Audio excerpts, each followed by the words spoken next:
নৱবৰ্ষটো আৰু কেনেকৈ পালন কৰিম, ৰাইজে যেনেদৰে পালন কৰিছে আমিও তেনেদৰে অলপ পালন কৰিছোঁ। নতুন বছৰে কিয়া গৰিবেৰ কাৰণে নতুন বছৰ আৰ পুৰান বছৰ একই বছৰ, একই দিন একই বছৰ। হলেও ঘৰত থাকিব বিচাৰে কিন্তু আমাৰ ভাগ্যৰ দুৰ্ভাগ্য, আমাৰ ঘৰত থাকিব লগা আমাৰ উপযুক্ত নাই, আমাৰ সেই এটা লিংক নাই, লাইন নাই, ঘৰ চলাব লাগিব। এতিয়া চুৰো কৰিব নোৱাৰোঁ, ডকাইতিও কৰিব নোৱাৰোঁ, কাৰোবাৰ পৰা 2 টকা ঠকাব নোৱাৰোঁ। কিন্তু আমাক মানুহবিলাকে ভাবে আমি সৰু মানুহ বুলি ভাবে, আমাক 2-1 টকা কমাই কেনে যে আৰু গালি গিলাচ পাৰি কেনে গুচি যায়। আমাৰো ঘৰত এয়া সৰু সুৰাকৈ মাছ মাংস এয়া ব্যৱস্থা কৰাইছে, কিন্তু আমি কি ডাঙৰকৈ খাবতো নোৱাৰোঁ, যে ধনী মানুহৰ নিচিনা আমি ডাঙৰকৈ খাম, ডাঙৰকৈ পাৰ্টি কৰিম।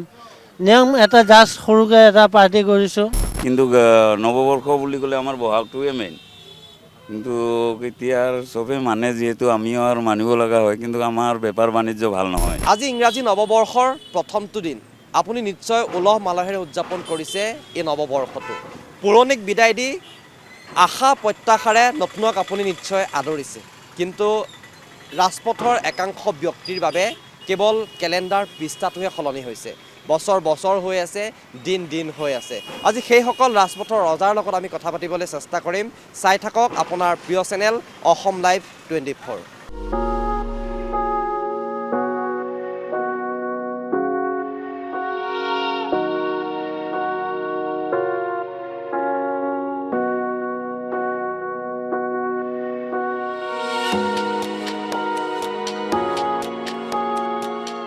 এগৰাকী দাদা আছে, যিহেতু গাড়ী চলাই আছে, আমি তাৰ মাজতে কথা পাতিবলৈ চেষ্টা কৰিছোঁ। দাদা, নৱবৰ্ষৰ শুভেচ্ছা থাকিলে। আপোনাকো নৱবৰ্ষৰ শুভেচ্ছা। হয়, কি ক'ব, যিহেতু আজি বছৰৰ প্ৰথমটো দিন, সকলো কামত এতিয়া ব্যস্ত হৈ থাকিবলগীয়া হৈছে, হয়, একাংশই নৱবৰ্ষক আদৰিছে, কি ক'ব? কি ক'ম এতিয়া, আমি ওলাই আহিছোঁ ৰাস্তাত, আজি মানুহ এতিয়ালৈকে ওলোৱা নাই নতুন বছৰ বুলি। আপোনালোকে নৱবৰ্ষটো কেনেদৰে পালন কৰিছে? নৱবৰ্ষটো আৰু কেনেকৈ পালন কৰিম, ৰাইজে যেনেদৰে পালন কৰিছে আমিও তেনেদৰে অলপ পালন কৰিছোঁ। হয় হয়, কিন্তু নৱবৰ্ষটো সকলোৱে উদযাপন কৰে, কিন্তু আপুনি খুবেই ব্যস্ততা দেখিবলৈ পোৱা গৈছে, পৰে পৰা গাড়ী চলাই আছে। গাড়ীটো চলাব, এইটো আমাৰ নিত্য নৈমিত্তিক কৰ্তব্য, যিহেতু গাড়ী চলাবই লাগিব, মানুহ অহা যোৱা কৰিব। এতিয়া জুলৈ অলপ মানুহ আহে আগে পিছে, আজি কিন্তু নাই, তেনেকৈ ওলোৱা নাই এতিয়ালৈকে।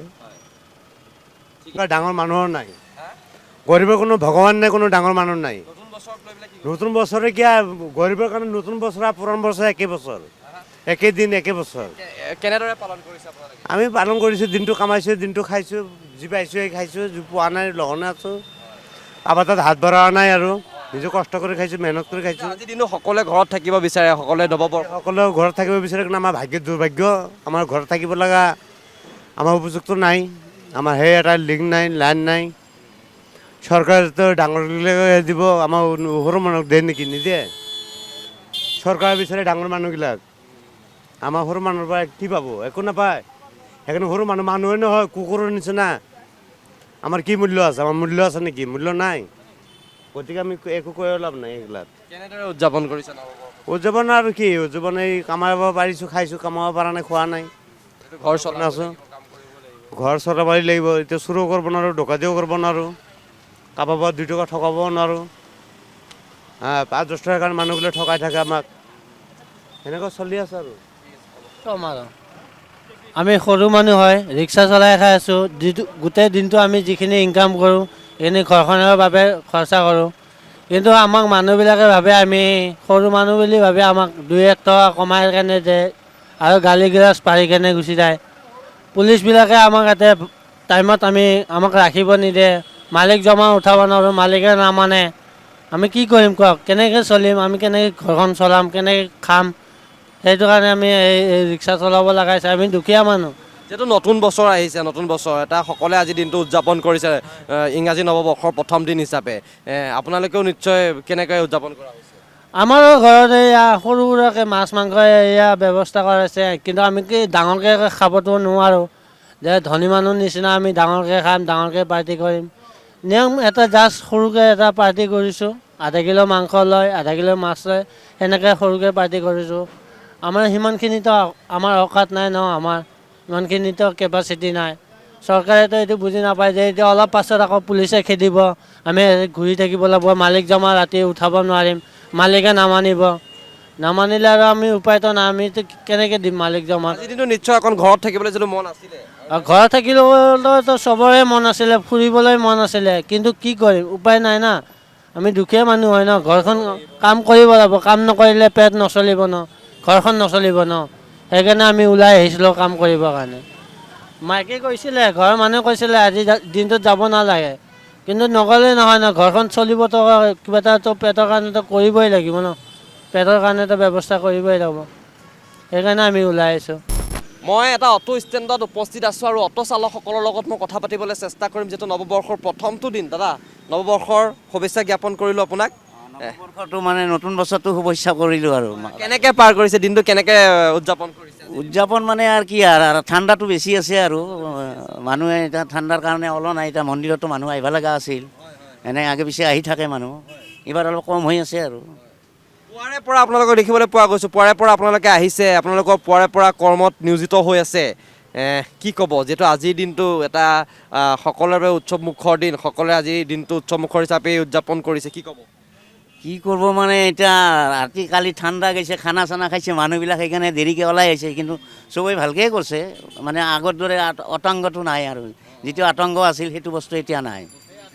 এতিয়া অলপ কমি গৈছে এতিয়া, তাৰ কাৰণে আপোনালোকে যদি পুৱাৰে পৰা কৰ্মত নিয়োজিত হৈ থাকিবলগীয়া হৈছে, আপোনালোকক কৰ্ম যিটো কৰিবই লাগিব, আজিৰ দিনটো অকণমান ৰেষ্ট ল'বলৈ মন আছিল নেকি? ৰেষ্ট ল'ব মন নাই। আমাৰ কথা হ'ল কি, কৰ্মটো কৰিবই লাগিব। আমাৰ 365 দিনে আমাৰ ছাৰ্ভিচ, আমি ড্ৰাইভাৰ মানুহ না, আমি ৰাইজৰ কাৰণে আছোঁ।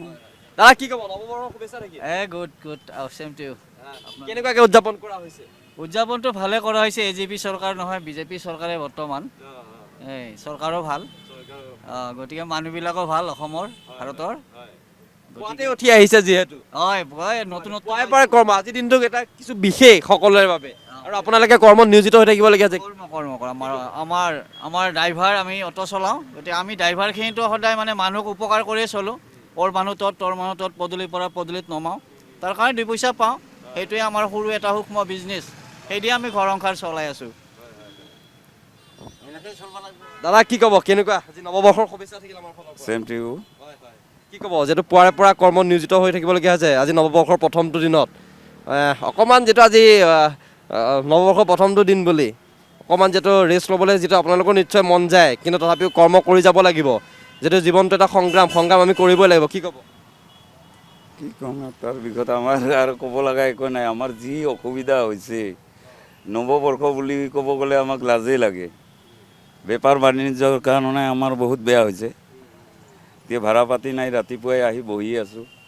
কিন্তু নৱবৰ্ষ বুলি ক'লে এইটো আমাৰ ইংৰাজী নৱবৰ্ষ হয় মোৰ মতেদি, বেলেগে কি কয় নাজানো। আমাৰ বহাগটোৱে নৱবৰ্ষ বুলি মানো আমি, কিন্তু ইয়াতে গুৱাহাটীত প্ৰায় বেছিভাগেই আজিকালি চহৰতো কি কয় গাঁৱতো কৰে, কিন্তু নৱবৰ্ষ বুলি ক'লে আমাৰ বহাগটোৱে মেইন। কিন্তু এতিয়া চবে মানে যিহেতু আমিও আৰু মানিব লগা হয়, কিন্তু আমাৰ বেপাৰ বাণিজ্য ভাল নহয়, বহুত বেয়া, বহুত কষ্টকৈ চলি আছোঁ। ঘৰত কেনেদৰে উদযাপন কৰা হৈছে খানা চানা কেনেকৈ? খানা চানা হৈছে অলপ চলপ, নোহোৱা নহয়। এতিয়া ক'ব গ'লে ঘৰত ভাইটি এটা আহিব, আজিও মই হাঁহ এটা ল'ব লগা হৈছে। নতুন বছৰৰ শুভেচ্ছা জ্ঞাপন কৰিলোঁ আপোনালৈ। হয়, ধন্যবাদ। যিহেতু নতুন বছৰ, মই আপোনালৈ শুভেচ্ছা বহুত বহুত ধন্যবাদ। আৰু আপোনালোকক সদায় কৰ্মব্যস্ততা দেখিবলৈ পোৱা যায়, বছৰৰ প্ৰথমটো দিনো আজি আপোনালোকে কৰ্মত ব্যস্ত হৈ আছে পুৱাৰে পৰা, কি ক'ব? আচলতে বছৰৰ প্ৰথম দিনটোত কৰ্ম কৰিলে ভাল লাগে অলপ, সেইটো কাৰণে ওলাই আহোঁ এনেকৈ, সেইটোৱে আৰু।